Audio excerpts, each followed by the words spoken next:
Now here is a truly unique use of toilet paper roll, one you've probably never considered. Using it to make fake nails. That's right, fake nails. And they look really good in the end. It all starts with cutting out a few layers and shapes that suit your fingers. You need it to be thin, but not so thin that it'll tear easily. Layers of glue are added to harden it and create a nice smooth surface. So a few thin layers are laid down, glued top and bottom. And once it's dried, you can see it's stuck on there quite well. Nice and firm, time to lay down a few layers of clear coat to create a perfectly smooth finish like you'd want from a fake nail. Let that dry. And now start to apply the different colors. In this case, a base of white.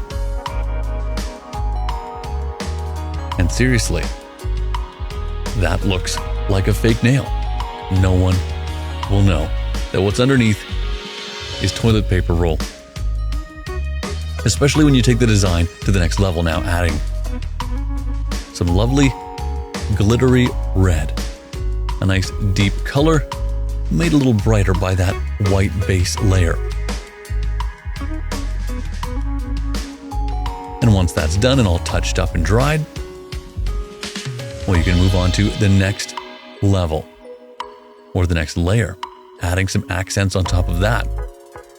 Don't forget to paint underneath, of course. You'd hate for the underside of your nails to be the giveaway. A little more clear coat added. And that's important because the next layer are some vinyl attachments. Some stickers laid down. Lovely snowflake patterns.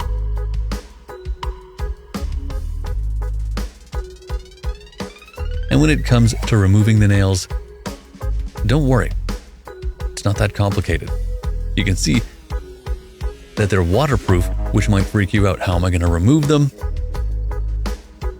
Check it out. Nail polish remover. Allow it to soak into the entire thing. Number one, it'll start to peel away all the different layers of clear coat and color. And what's underneath? Yes, a little bit of a mess, as you'd expect with fake nails. Carefully clean that away with the nail polish remover. And when you're done, important for nail health, to put some nail care oil on. Enjoy!